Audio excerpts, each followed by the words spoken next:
tonight is we always want to be on the cutting edge, okay? We want to deliver the best, newest, cutting edge fat loss strategies to use. So tonight we're going to dive into that a little deeper. Okay, we got Scott Mendelson here. Last time I introduced him, he had so many accolades, it's going to be forever to get through them all. So this time I'm not going to do that. You don't want me to do that.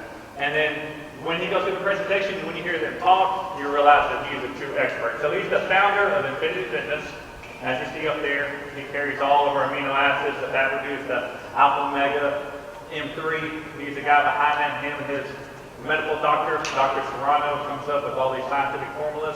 So he's going to deep dive into that tonight. So I'm going to let him take it over. He can do a 30, 45-minute presentation. After that, ask some tough questions. Bring it on.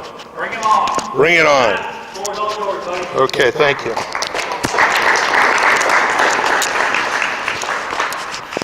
The most challenging thing about this is my microphone, trust me. Other than that, I know this stuff pretty well.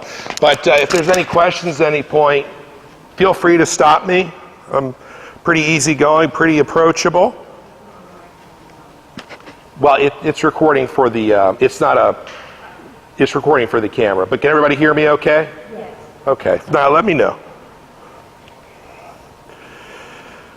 Tried to talk to Matt and Scott and think what are the primary things that everybody here is thinking. You know, I exchange messages with them pretty often about different trends, other questions they're getting, and so forth.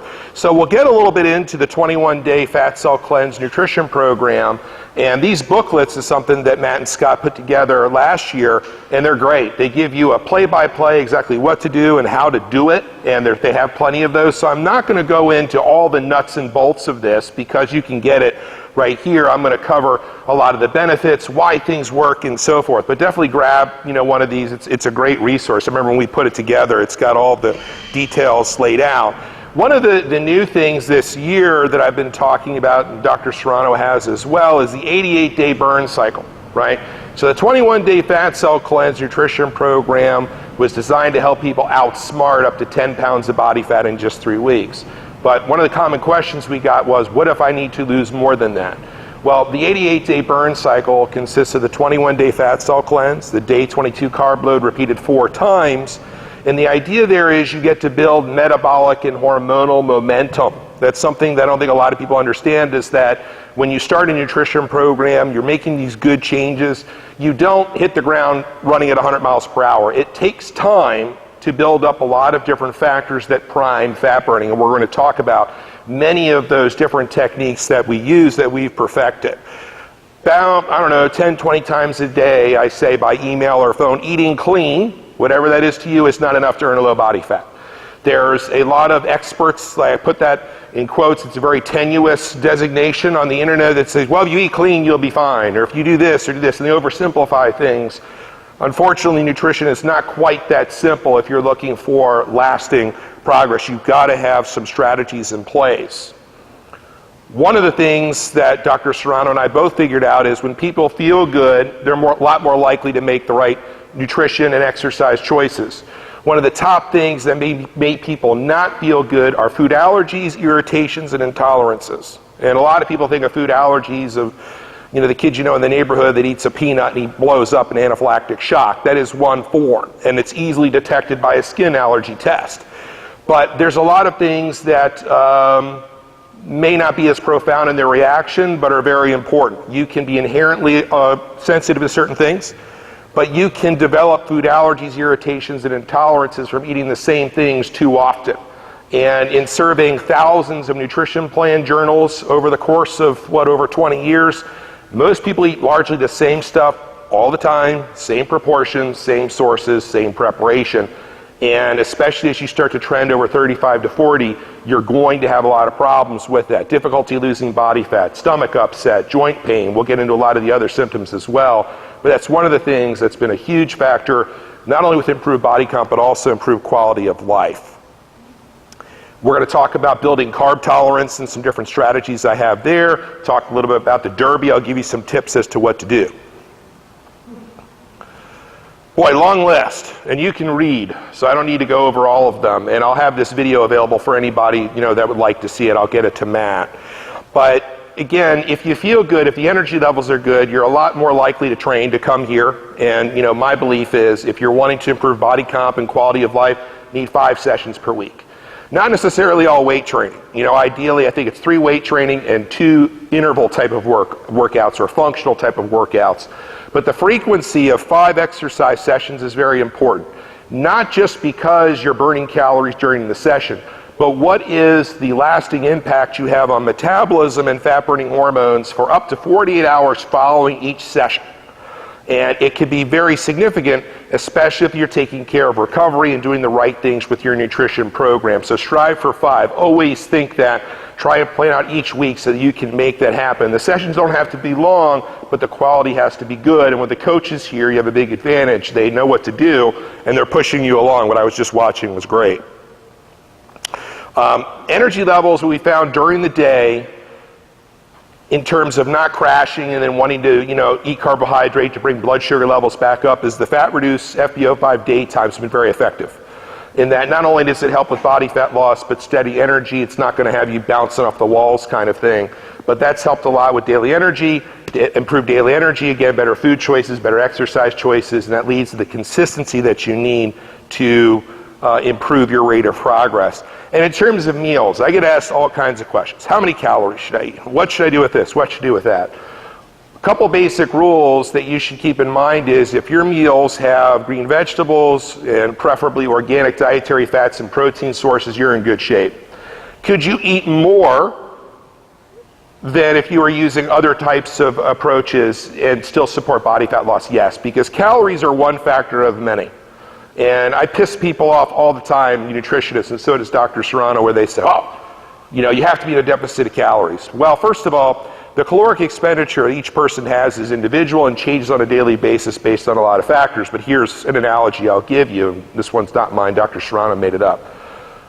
Does the body respond the same to 100 calories of Lucky Charms cereal and 100 calories of broccoli? Because they're both carbohydrate. And the nutritionists look at themselves in the crowd and they say yes. And he says, well, you're an idiot. They don't like that very much. But think about the practical standpoint here.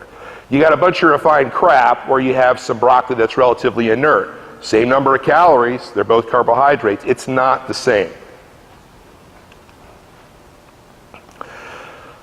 So men and women respond differently to challenges. And going back to Dr. Serrano, 20 years ago I was in his office and he says, watch this.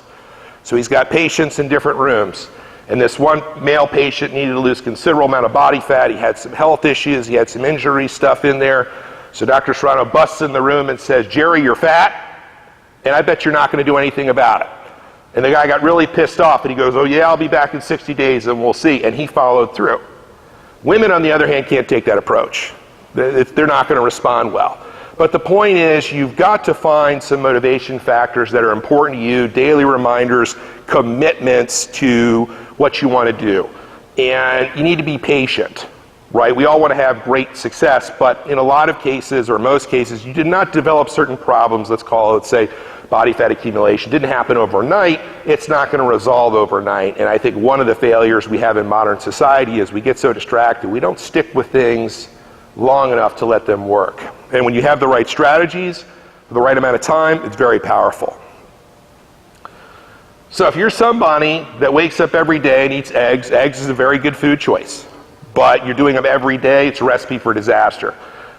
Eventually you're going to develop food allergies, irritations, and intolerances. And again, it shows up as stomach upset, difficulty with digestion, hard time losing body fat, joint pain, just low energy, irritability. And it becomes the norm for so many people. So typically the pattern is they eat whatever that food is, eggs, good food choice, just not if you're over consuming it.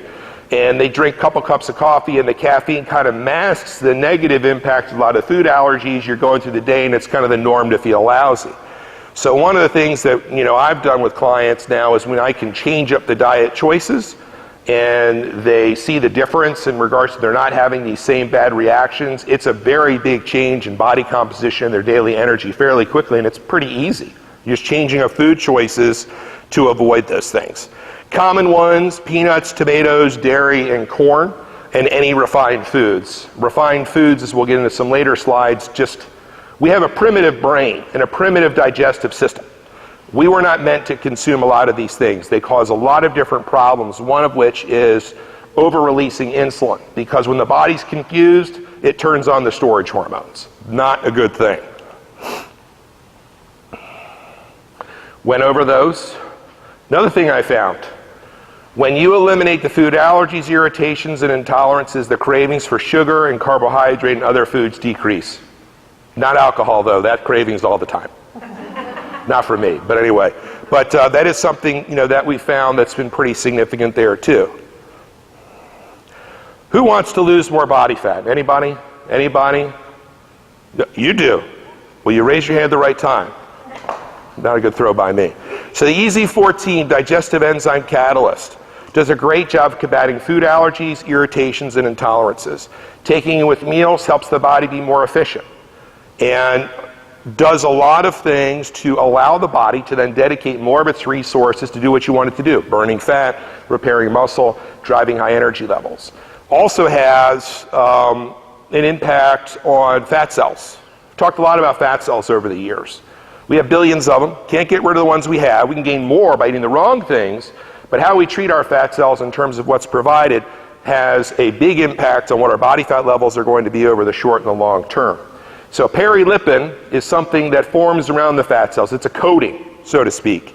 And when we can break that down with EZ14, it makes those cells more fluid. You're doing the right things with exercise in here and nutrition. It's easier then to bring more of the stored crap out of the cells we burned as fuel. The cells collectively shrink in size, and that's one of the important ways that we lose body fat.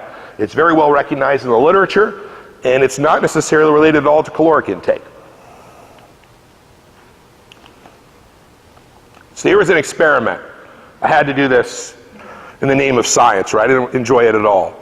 But I wanted to take the EZ14, and this was back in July when I just got it, and see how I felt eating a bunch of refined foods. The reason is, the body does not make any enzymes to break down gluten, right? Everybody talks about this gluten allergies, this. I would say probably a lot of the population is sensitive to it because, again, it's something nature didn't intend.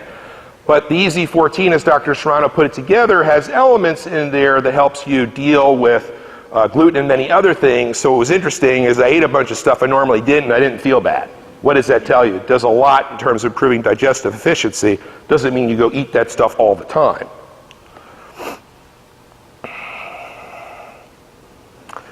One of the things I tell people, even if you're doing a good job with your food allergies, rotating them out, and you're eating out, they're always going to sneak into your food, whether it be like a seasoning of some sort, things like that. So, using the EZ14 with your meals is a way to hedge your bets to make sure you have good energy the rest of the day and a lot of the good benefits there, because we're constantly being hit with allergens, that are in the food that are very hard to avoid, especially when we don't control that environment, eating in a restaurant and so forth.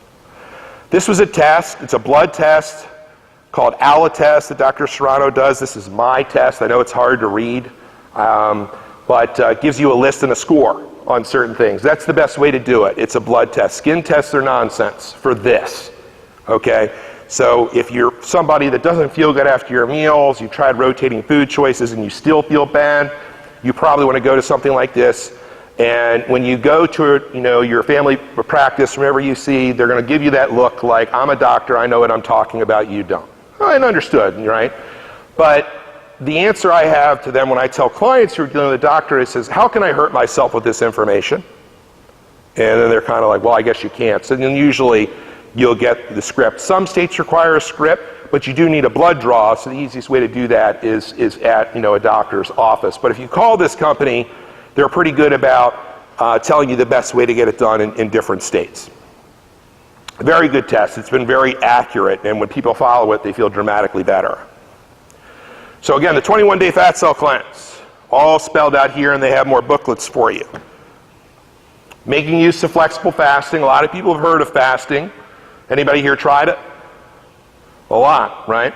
And it's becoming more and more popular. It's something we were really designed to do. There's a lot of benefits to it in terms of body fat loss. And a lot of people remark, my energy level is better fasting. How is that possible when I'm eating less often? I think a lot of it has to do with not eating food allergies, irritations, and intolerances. You're eating nothing. So the digestive system gets to rest. You're not setting off a lot of different problems. I think that's one of the reasons why energy levels are favorable there. In terms of food choices, high protein, high dietary fat from good sources and vegetables, then using fasted periods. Easiest way to do it is to not eat after dinner, because I don't care what anybody tells you, eating after dinner is not a good thing. Things don't work out, it's just not something you need to do. So fasting from that time up until about lunch the next day can be anywhere from 16 to 18 hours, and the literature tells us in practical experience, at that 16-hour mark, a lot of good things start to happen. That doesn't mean you need to start right out of the gate with that. I mean, if you eat your dinner early evening and fast the next day till breakfast, that could be 12 hours, and that has some value too, right? So it can be a gradual process to approaching fasting. One of the new things that I'm doing, newer things I'm doing a lot of clients this year is once or twice a week, they might do a 24-hour fast if they're wanting to be really aggressive with body fat loss, but that's a gradual thing. It's not something I would jump into right away without any experience doing it. And I would drink water throughout. There are some people that advocate dry fasting. I think that's insanity. To tell people don't drink water, and fast or whatever, I don't think that's a good idea. I find the best results with drinking the 100% MR and the muscle synthesis powder. During the fasted state, it helps to protect heart-earned muscle, improves energy, kills cravings, gets rid of hunger, enhances the body's ability to use stored fat as fuel. It also fills the muscles with a powerful alternative energy source. That way when you do go to train and you're absent of carbohydrate, those ingredients, the proprietary ratios, can help you a lot with your training intensity too. Because the better your training intensity, the better your results are going to be with any transformation effort.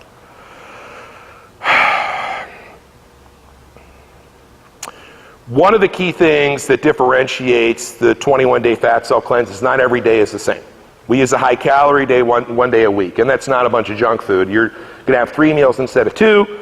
You're going to try and increase the dietary fat intake, and we do that for a reason. It's a macronutrient cycling protocol, because when we eat the same things every day, it gets kind of stale. So on the high-calorie day, we increase caloric intake from good dietary fats and proteins. So one of the ways the body responds is it's going to increase fat-burning enzymes, because all this dietary fat's coming in from olive oil, grass-fed beef, nuts, things of that nature.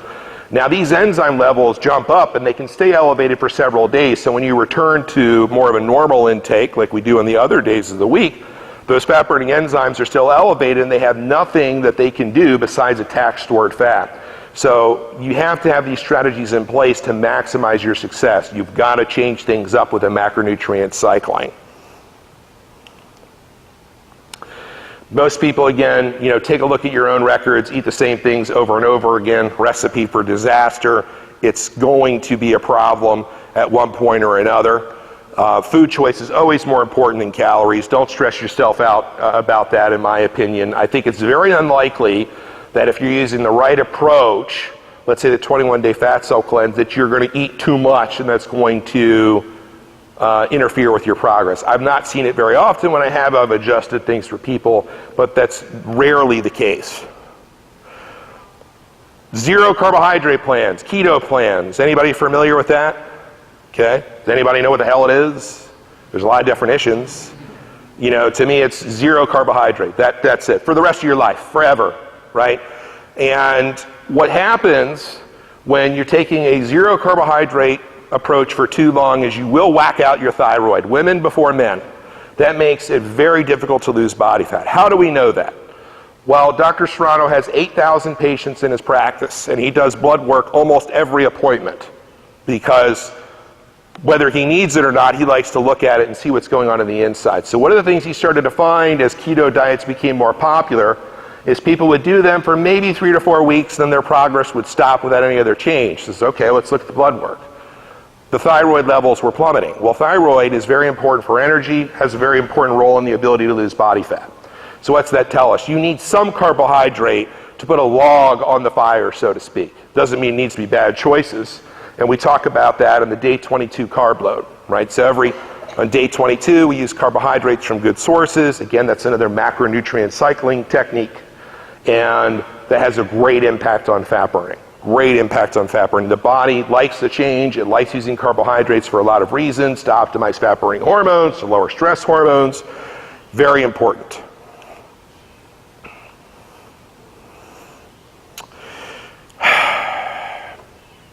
I think we've covered all of those. Just some reasons. Again, macronutrient cycling doesn't have to be complicated. Yeah, sorry, go ahead. So what kind of plan is there for people who don't have a thyroid? Good question. That's beyond the scope for what I have. So typically someone who doesn't have a thyroid is going to be medicated, right? So I don't necessarily think that you'd have to worry as much potentially about what your levels were because you're having that, with medication. Your thyroid levels are probably relatively steady, would be my guess. One of the other reasons that thyroid levels drop for people is overtraining, things of that nature. But that's a good question. I don't know that I have enough data. I'd have to ask Dr. Serrano about that. But probably less of a concern about your thyroid levels tanking because you're not relying on carbohydrate to restore them. You're medicated.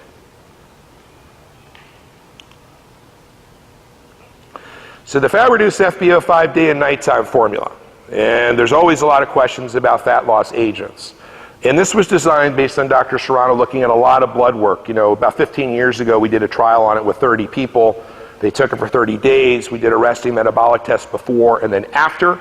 And we saw a very big increase in daily metabolic expenditure based on people breathing into one of those machines that you have at a lot of university labs. They're pretty accurate. Then you extrapolate that to 24 hours. And the average increase is over 500 calories in daily expenditure. So technically, theoretically, that should equate to a pound a week of body fat loss because each pound is technically 3,500 calories of stored whatever into 1 pound of fat. That doesn't necessarily translate to that exactly. It can go faster, can not go as fast. But the fat-reduced FbO5 day and nighttime has been very effective. The nighttime, I get asked this all the time, will it keep me awake? No. It's designed to help people transition to restful sleep. A lot of people are getting up with their alarm clock, then they drink a bunch of stimulants, coffee, tea, whatever, and they get up, and it's kind of the norm for them. They don't know that their sleep quality is pretty low. But the sleep quality, when it's low, has a negative impact on insulin sensitivity, obviously on energy levels, on recovery, makes things very difficult. So usually people tell us within a week or two they wake up feeling much more well-rested, and body composition will begin to improve shortly thereafter without any other change. I mean, that's a pretty simple thing you can do to help yourself for quality of life and body composition. So we address the whole 24-hour cycle, so to speak, with the fat-reduced FbO5 day and nighttime. And it has a very good impact on the hormonal profile. I can't give you a certain statistic that it raised this by this much or lowered this by this much, but when Dr. Serrano looked at it over time, it was very favorable, being conducive to body fat loss. Most people macronutrient cycle this way, right? They don't really plan it, just they go off the wagon and they go out and go crazy, and that's how they macronutrient cycle. And because they don't want to think about having a plan, they want to eat the same stuff largely every day. So I understand that. But again, how we've laid out this program, 1 day a week you're eating 3 meals instead of 2 with more food. And then day 22 we're increasing carbohydrate. It's not complicated, but those things are very important. This should not be how you macronutrient cycle with a bunch of refined food. This was from last year with a group of clients when I was in the Bahamas, and I was training one of them, and I came back and this was there. I didn't order this, but so I said might as well snap some pictures. And they ate all of it, and there was probably 5 of them. It was unbelievable. So I know the Derby's coming up, and it's probably a time that a lot of people want to eat whatever they want. Okay, so here are some tips if you want to minimize body fat accumulation. Don't eat fried foods. About the worst thing you can do for your fat cells. Things fried in corn oil. Screw up your fat cells. Trans fats, which sneak their way into a lot of things. Trans fats, unfortunately, are in most salad dressings and all packaged goods. Largely, they're around because they extend shelf life of foods. So when you have these trans fats and you're consuming them and they're designed to increase shelf life, they get into your fat cells and they're very stubborn. They're hard to get rid of. So what happens? The fat cells become sluggish, they're not working well, and you have a larger fat storage warehouse for a lot of reasons. It's difficult to deal with. So try and avoid those. But if you take the alpha omega M3 with a meal, again, that's far less than perfect, the essential fats that were assembled in there will make it more difficult for your cells to absorb the bad stuff because they have all this good stuff the cells want, the cells take all of that in, and then the larger bad stuff can be kicked out and burned as fuel. The cells collectively shrink in size, and that's a very important way that we lose body fat. Again, you can be in a caloric deficit all you want. If your fat cells are not in a good status because you have high toxins or you've had a poor diet for a long time, you're going nowhere fast until you really clean that up. And having the right fats in your diet from organic sources is very important, and the alpha omega M3 helps with that tremendously. Minimize the alcohol, right? Everybody knows it's not a good thing when you're trying to improve your body composition, especially when you're combining it with sugar drinks, mixers, things of that nature. If you know you're going to go crazy eating for a certain period of time, train that day, train the next day. It'll rev up metabolism and it'll start to chew up some of the glycogen, the stored carbohydrate, makes less stuff available to be converted to stored fat. Very important. High fructose corn syrup and juices in general, not good for you. I would avoid those too. And try to avoid, refined foods in general. Try and find some good food choices. But if you are going to go crazy for a day, try and cap it to one meal, not 3 meals. Don't let it get out of control, because you will have a hangover effect in terms of hormones, the digestive system, and many other things for several days after. It's not isolated to that one meal. First thing in the morning, if you want to try, fasting, which again I think is one of the easiest things people can do to lower body fat and improve energy, the 100% MR in the muscle synthesis powder, especially as the weather's getting warmer, you mix them with water, drink them, you're ready to go. Very simple. Again, they enhance the body's ability to use stored fat as fuel, improve energy. They don't have stimulants, they have no caloric burden. They check all the boxes. They don't have any dairy, any nuts, any wheat. What is everybody else asking? What are the other things in there? Stimulants, things of that nature, and have a good taste to them. And it does a lot of things to help your body begin to, again, utilize stored fat as fuel. Makes the whole fasting process a lot more pleasant. If you want to be aggressive, I would use the fat-reduced daytime at that time, and also the EZ14. There's a lot of principles for using an empty stomach that helps a lot with controlling inflammation, believe it or not. Is that something you would want to cycle with low? Which one? Well, good question. So it is a good idea to change your meal frequency on certain days. So on the high calorie day, we do 3 meals instead of 2, and the easiest way to do that is to add breakfast. So yes, you do want to change up the meal frequency. As far as those particular products, is there any attenuation to them? No. No, there's not. Does it make sense to cycle when you do like the intermittent fasting to do that, like not do that every day? To break that? So good question. So the approach that I would take is, let's say if I have somebody that is really successful losing body fat for a period of time, let's say 2 months, and they reach a goal. One of the things that I would do during that period is I'd probably do some intermittent fasting every day in one form or another. But once they reach a certain goal, I might have some days where they use intermittent fasting and some days they don't. Probably the easiest way to set that up would be is on days that you're exercising, no intermittent fasting. You use more meals, and days that you're not, use intermittent fasting, right? It does alternate things. It changes the focus of certain days.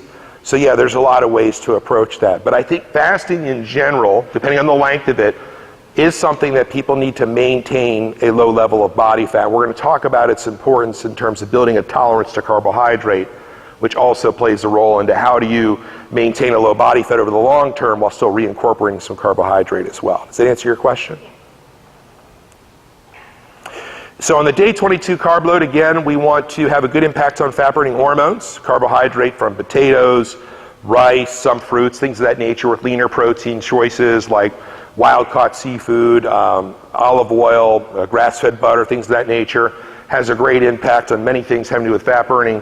If you notice on that day your muscles feel fuller, your energy's better, it's a good sign that you're responding well to those sources. And again, very important for body fat loss over the long term, very enjoyable for a lot of people. They look forward to it, pretty simple. Mark my calendar, day 22, this is what I'm doing. Again, because we need to break up what we've been doing to add a new parameter to the program so we're not getting stale. We talked about the high calorie day. Afterburner, this is something everybody can do, very simple. So one of the reasons why a low carbohydrate diet, and to an extent fasting, is popular is because it wipes out glycogen. Glycogen is stored carbohydrate in the muscles. We also have stored carbohydrate in the liver for emergencies, so you're never going to have zero glycogen, but you can wipe it out of the muscles. So you're in here, you're coming and you're working out, and you already are using a low carbohydrate diet, and I don't count green vegetables in that. That should always be unlimited. So my glycogen levels become low. I'm wiping them out during training. After the training session, we found a research paper on this recently, and I'll be doing some videos on it soon. Dr. Serrano and I will. What we found is that after a training session, let's say it's 45 minutes, taking a walk for about 20 minutes after that, brisk pace, is really good for fat burning. There's something about the combination of wiping out your glycogen levels, the metabolic and hormonal conditions that you create during intense training, and actually the 100% MR. Because branched chain amino acid was a part of this study where they looked at its ability to help people enhance fat burning when they were doing what we call an afterburner, which is just some steady state cardio work right after your weight training session. And I've done that periodically with clients. I never really understood why it worked, and then I saw this particular paper and I said, well, this sheds some light on it. That's something all of you can do, pretty simple. Now, especially if the weather's good, you can do it right after your session here, you can go home, walk around, but the 100% MR, which is a proprietary branch chain, glutamine, taurine, B-complex vitamins, and niacin, was specifically in the paper, not that particular product, but BCA in general, and they used it and it helped a lot with the ability to lose body fat. And it's kind of interesting. What was the mechanism of it? I think it has a lot to do with lowering stress hormones, perhaps sending other signals. I mean, we're going to go through that paper and dissect it. I'll get that video to you guys. Muscle synthesis powder will simply, when combined with 100% MR before and after workouts, help to increase utilization of stored fat as fuel. Those are the signals that they send. But you'll notice you're working out hard here, helps a lot to reduce soreness, helps to improve performance. The faster you recover, the more resources the body can then use to burn stored fat as fuel, to build muscle, whatever you want it to do. So I brought this one up because this happened. I get these a lot, not like I'm the best trainer in the world, but this is a doctor in Switzerland. And I brought this one up because he had a lot of characteristics that spell a good client to me, somebody that's going to be really successful. He's 61 years old. He's a practicing physician. He works quite a bit. This is about 12 weeks approximately, a little bit less. But even with the language barrier, his English is pretty good, and I correspond with him by email. Some traits that you want to ask yourself, what do you have in terms of traits? How's your attitude? Are you consistent, right? Well, if you audit yourself, are you doing what you're supposed to do on a regular basis? Is your execution good enough to maximize your success? Most people can have some room for improvement, definitely. Instead of making excuses, asking for solutions, right? You're in here with the trainers all the time. I can't do this particular exercise.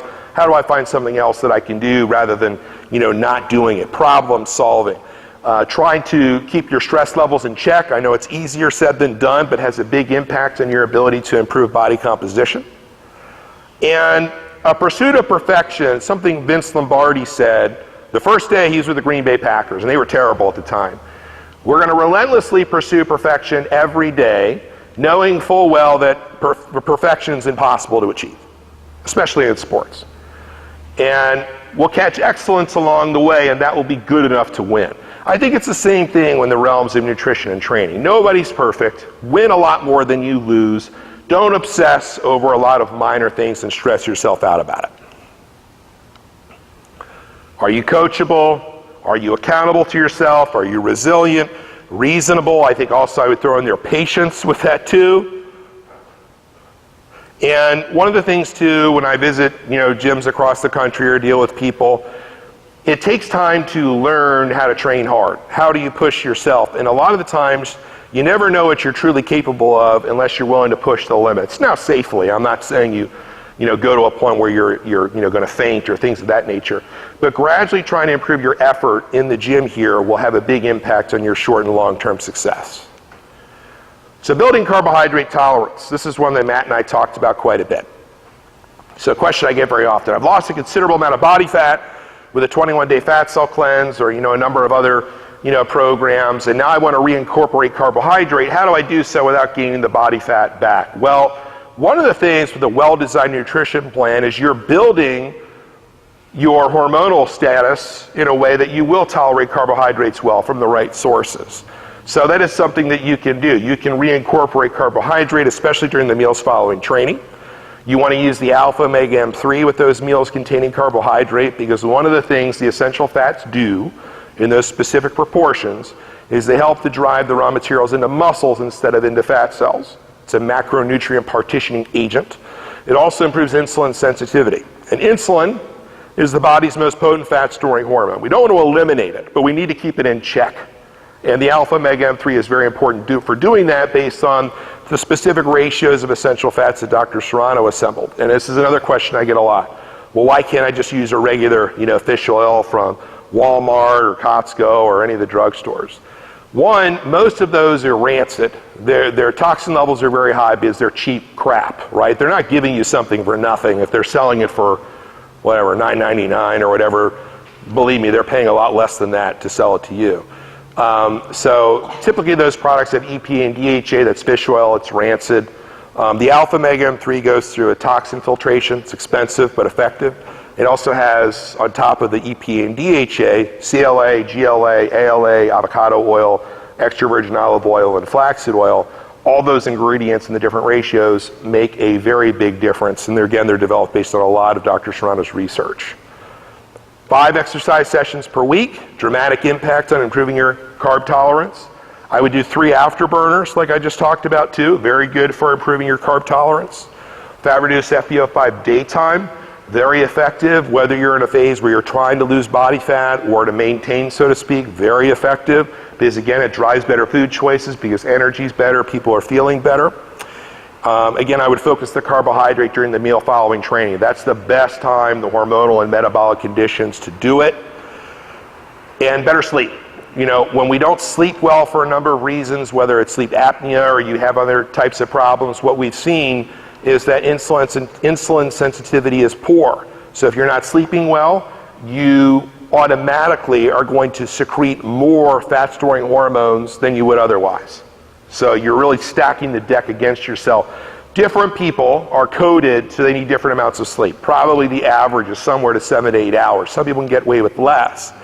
But if you're waking up feeling not really well rested, your sleep quality is probably not good, and that will hinder your success. And it also has a negative impact on daily energy, obviously. There's increased, I think, demand for sugars when you don't sleep as well also. There's plenty of research to show all those things. Yes? So I take the alpha omega M3, but I take it in the morning with my other supplements. Is that a mistake? Are you taking it without food? Yes. I would try and take it with meals. I don't think it hurts you. I think that you gain more benefit by using the alpha omega M3 with your meals because it helps to, one, it helps at that time to keep insulin levels in check. And also, it's a good time while you're eating is you can get more good stuff in the fat cells. There's more of an opportunity at that time. So yeah, I would use it with meals if you can. Yeah. Related to this, so fasting and meal study, I have a huge problem with carbs. I either don't eat them or I eat them because he's bugging me. But I still am not getting the carb intake that I'm supposed to. So can you talk about some things that are good carb food sources? Rice, different types of potatoes. So you have a hard time getting enough? Just no appetite? Well, I try not to eat gluten, so that knocks out both. Okay, you're right. Okay. I use sweet potatoes every day and night. Right, so yeah, I would try some new ones. So white potatoes are good. What is the other ones? Red potatoes, other types of potatoes. You go to Trader Joe's, they have these bags of different color potatoes that I saw recently, and I had them. They were pretty good. Gives you some different things. Rice, brown rice, white rice, things of that nature. Those are ones that tend to be hypoallergenic. Fruits can work well for some people. You want the ones that have a lower natural sugar content, so I would go away from the tropical fruits. Would that give you some ideas?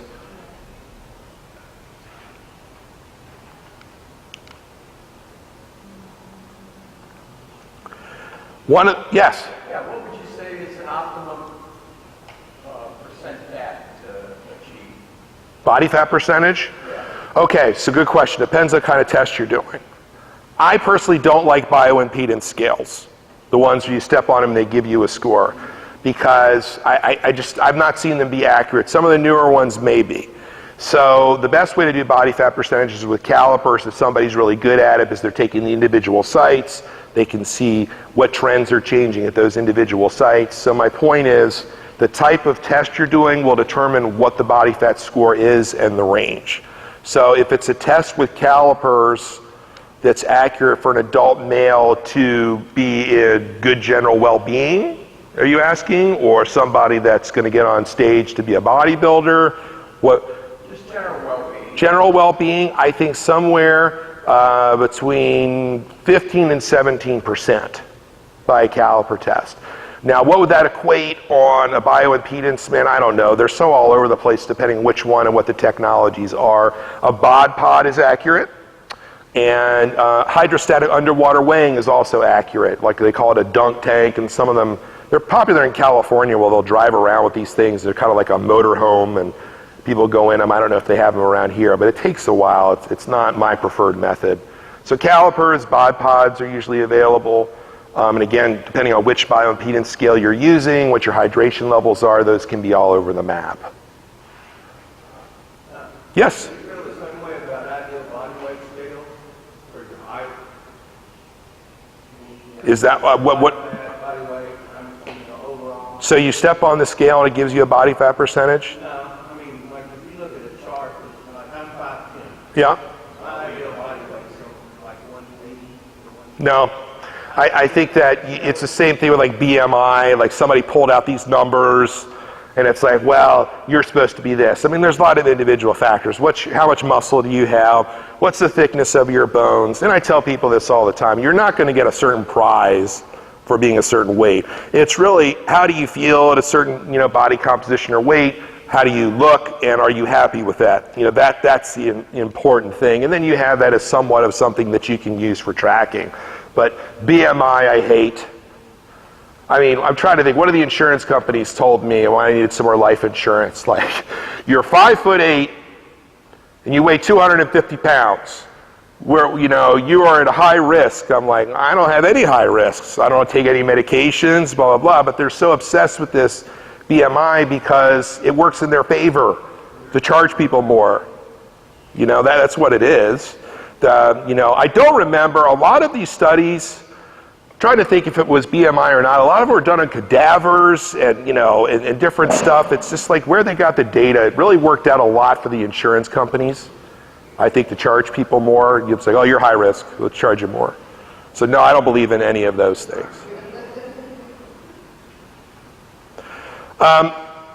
Long-term success. Here's one of the things that I've seen. When you achieve a certain goal, you have to have a follow-up strategy. Otherwise, you're going to go back to old habits. You're going to reaccumulate body fat. There's going to be quality of life issues. So that's where you have the constant support here, where you're coming to work out. You can ask people what to do in terms of the coaches and have a long-term strategy. You can reincorporate carbohydrate. You can eat more. I mean, certainly it's easier to maintain a low level of body fat than it was to get there. So that's a very important principle. Avoiding refined foods is very important. Continuing to use fasting in different ways. Improving your digestion with the EZ14 is something I've seen a lot of people now do for several months in a row, and they felt great with it. When they don't use it, they don't feel good, so they equate, I might as well use it for quality of life, and there's a lot of other good things it does too. Very important there. Anybody have trouble losing body fat? Okay, you were first. And instead of throwing this here, right? You raise your hand at the right time. It's a good thing. Sure. So I want to make another point again about fat cells. Anybody have questions about it? Because I talk about it a lot. I understand it. But it doesn't make sense to some people the way I explain it. Anybody have questions about fat cells? Again, we have billions of them. We're born with them.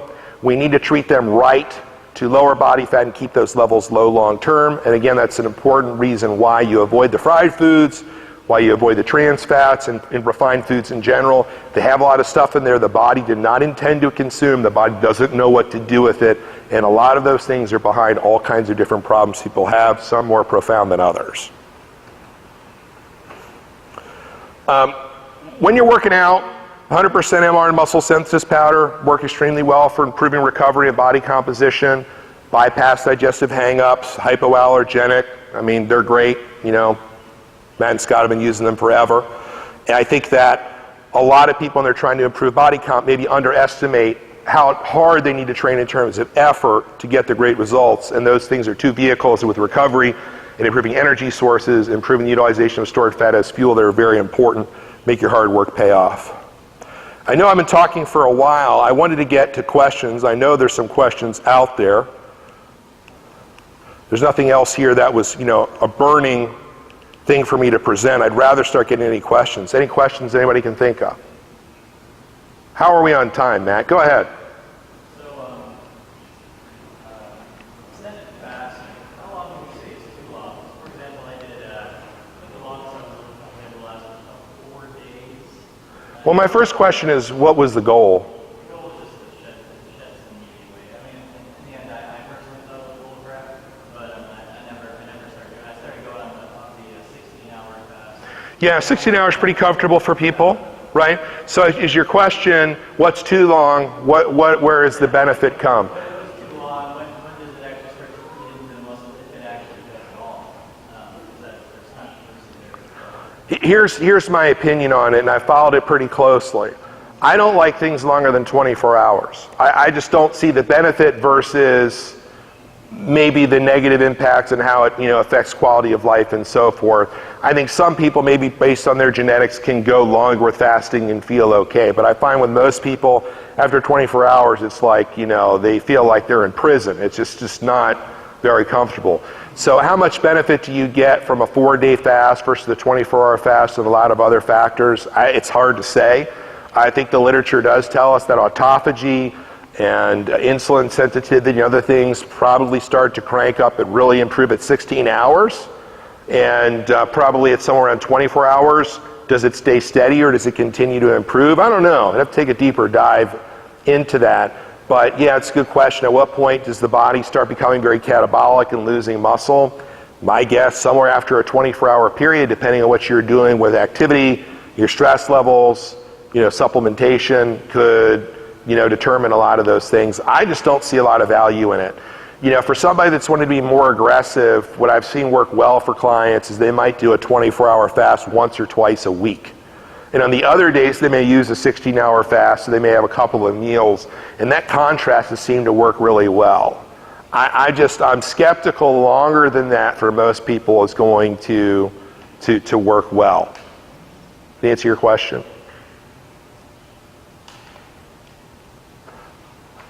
Other questions?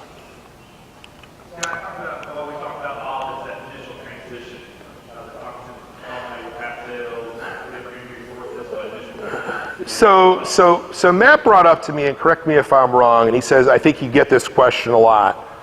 Kind of, what do I do, coming from a client's perspective, what do I do to kind of survive the first week or two of a low carbohydrate plan and have good energy levels, right? So I think understanding kind of what's going on in the body improves people's understanding and help them be more resilient with the plan. One, if you are cutting out refined foods, there is going to be some withdrawal to that because there's many things in refined foods that are addictive in nature, whether we realize it or not, right? Many of these things are concocted by food scientists that work for the big food corporations, and they play with salt levels and different things to make you really want it, right? It's not just because it tastes good. So you're having some withdrawal issues from that. You're having some withdrawal issues because you're reducing carbohydrate, and the body's learning to use stored fat as a more efficient fuel source. And it can only do that when carbohydrate becomes more absent, so there's a transitional period.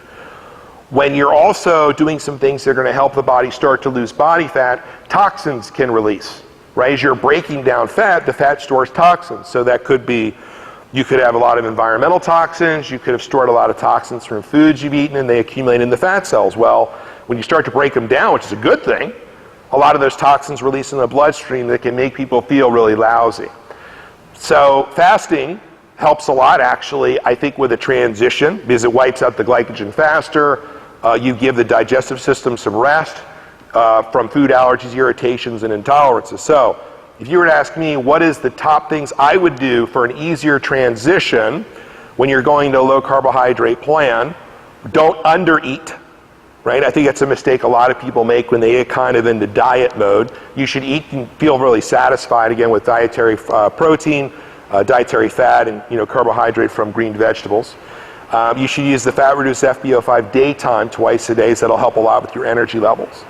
You should also at that time use the opportunity to change up a lot of your food sources. Again, if you're a person that's eating eggs every morning, get rid of those for a while, try some organic chicken sausage. So when you can get rid of the food allergies, which everybody has, if I were to test everybody, everybody would have something, probably from something they've eaten too often. When you rotate the foods that way, it's good timing, and that in essence by itself will help improve energy levels too. So one of the worst things you can do is if you're transitioning to a lower carbohydrate plan and using fasting but keeping the same foods that are already irritating you, yeah, you're going to feel kind of lousy. So it's a good time to change a lot of things up. Just look at what you're eating, look at the most common things and stop them for 4 weeks. It won't kill you. And go and find some new things, go to Trader Joe's or wherever, they got a lot of good stuff. And the reason I like grass-fed beef and organic things, they have a composition of dietary fat as nature intended, less toxins, don't have antibiotics, don't have hormones and other things in there that you don't want accumulated in your fat cells. Because if they're in the cow, right, because they shoot them with estrogen to make them fatter for auction, you're getting that in your foods.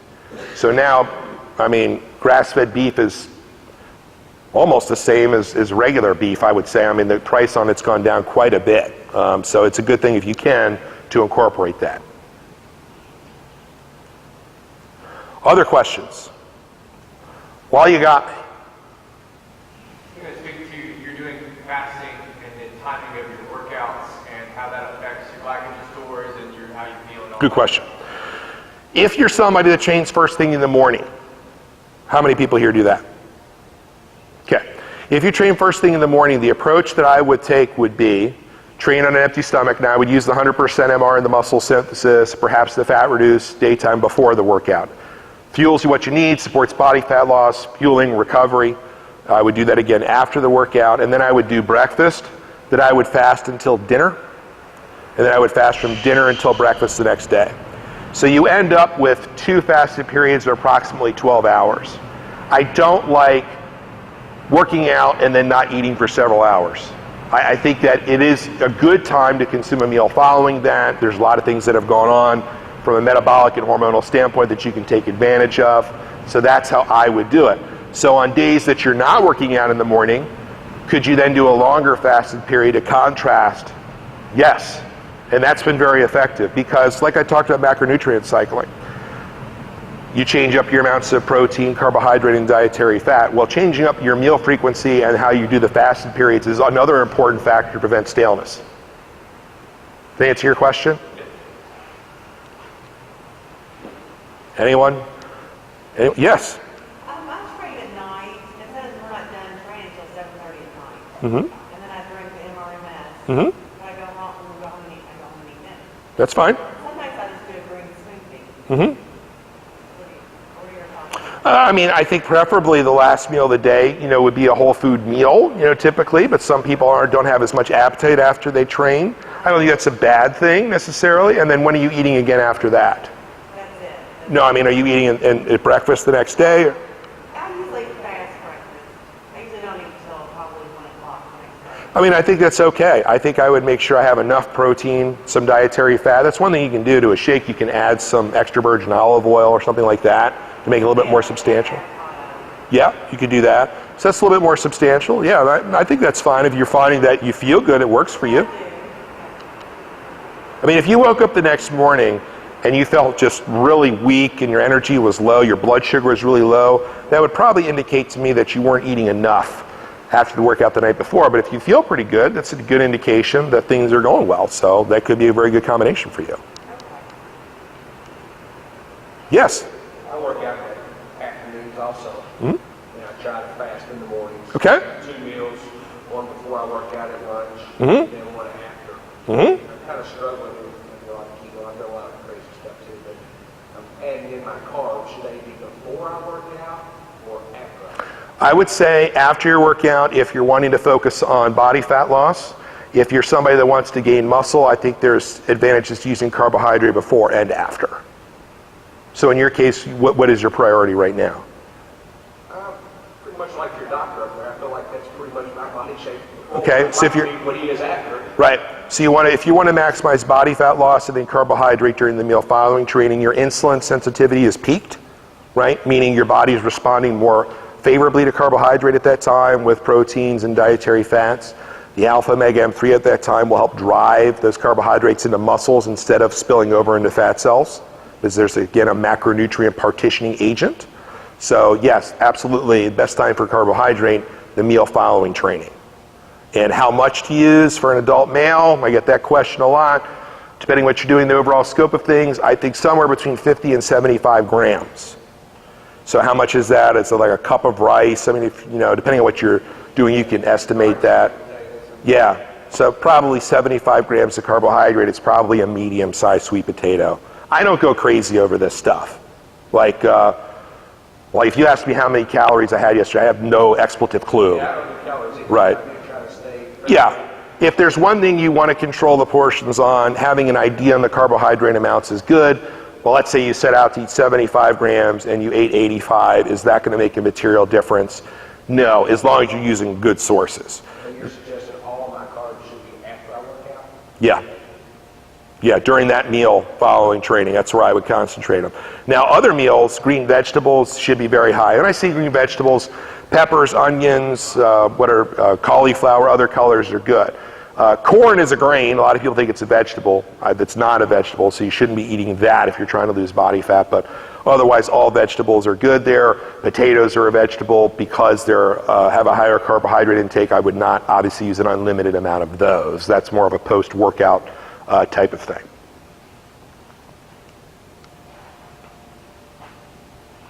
Other questions while I'm here? Okay. Well, if any come up, let me know. Matt can get the question to me. Who wants to try it? Who wants to try it? So, give this guy a round of applause for being here. Thank you. Thank you. If you are a current member, and if you're interested in exploring this, we put together a fantastic journal.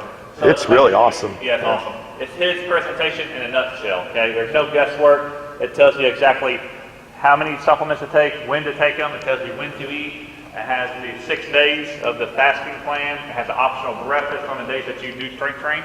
It has the 7-day high-calorie day. Okay, so it's all in here. It's got 21 days of journaling.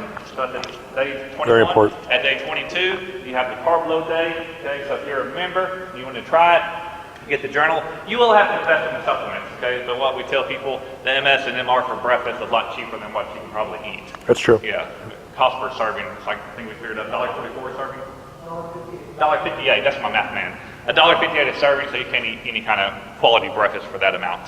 So if you're a member, just get with a coach. We got all the supplements in stock to try it out. I will warn you, it is a little more aggressive. Okay, it's just more aggressive, a little tougher to follow than what we typically prescribe. But if you want to go to the next level and see some serious results, it's well worth it. I ran it before in the past. So what if you're just getting started like the 42-day fix? When we started with that, I would incorporate 21, or do we stick with this for now and you have some suggestions? So, yeah, the 42 days. Artie and coming here. She was really new. So I started with RxD. 42 and I'm like, okay, so how do we? So we'd probably get with a coach and kind of see where you are with your nutrition. You know, if we got your protein, like, you know what protein is, high quality protein, grass-fed beef and those things, and we got your starchy carbohydrates as far as your rice and sweet potatoes and your healthy fats. If you got that good basic knowledge and you know how to pick whole foods and real foods at this point, you can go to the next level. But if we're still struggling to make those basic food choices, you know, is peanut butter, is it a protein, is it a fat? You know, if you're still at that level, I'll definitely stick there and let us educate you and then add to the next level.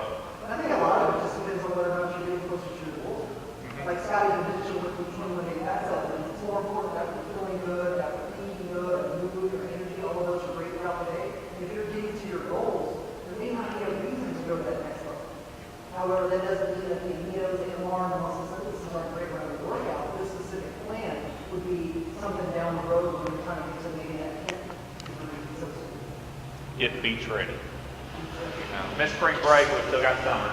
But if you're not a member and you want to try it, the only thing you have to do, instead of 21 days, you do have to commit to 42 days. So like Jennifer said, we do have a 42-day program. Okay, so for a 42-day fat loss fix, it comes with unlimited coaching, because we don't want to turn you loose on a program like this, okay, because you're going to have questions along the way. On day 3, when you do bonk, if you have low carbohydrates, you're going to want to meet with a coach and kind of get you through those situations and explain what's going on, you know. Even that blood glucose in the brain is going to drop. You could have, you know, severe headaches and stuff. So it can get rough. So if you're not a member, you want to participate, we have a 42-day program. Just get with the coach. We go over all the details. And with the 42-day program, you actually got a chance to win $100 back. Basically, if you just follow the rules. If you work out, eat healthy, if you lose 8 pounds of fat in the 42 days, give us some recognition on Facebook, you can win $100 back. So the cool thing, when we do the cruises, like 3 years ago, Yeah, 3 years ago we ran this program, and we actually gave away 2 Carnival cruises. We did a 42-day fat cell cleanse, and we had some tremendous results, 30-plus pounds of fat in the 42 days. Yeah, I remember that. Yeah, we gave away some cruises, and we actually did a research study on his fat reduce to see if it actually worked. We took the people who actually took it and compared them to the people that didn't take it, and they lost. Yeah. I don't remember what the data was, but that was kind of interesting because, so if I remember correctly, you had 2 groups. They were both using the same nutrition program, and one group used the fat reduce, one didn't, and both groups made progress. The one that used the fat reduce made faster progress. Right, about 28 to 30% faster. That's pretty good So it does work. way to look at it. Yes. So once you start doing those, you keep taking? Which ones? Well, okay, it's a good question. I would say this. Let's say specific to the fat reduce FBO5 day and nighttime. If you want to continue to lose body fat, yeah. Do you have to take them forever? No. But because of the improved sleep quality that the nighttime creates, a lot of people use that year-round because they have a lot of, unrelated to body fat loss issues or whatever, maybe they're traveling for work and changing time zones. I have a lot of athletes that change time zones very often, and that is like a very difficult thing for sleep. They may use it year-round for that purpose. So you don't have to, but the way I generally tell people on the fat reduce day and nighttime, if you wanted to maximize body fat loss, I recommend doing it 60 days in a row because I think there is a distinct impact on metabolic and hormonal momentum that takes place after that first month. Like I mentioned earlier, nobody starts at like a baseline. There's all kinds of holes we've dug for ourselves based on different things. So I think certain things need a little bit longer to maximize their benefit. Does that answer your question? You're not building an attenuation. Are you, if you were to stop using the fat reduce, would you lose the benefits you gained from it? No.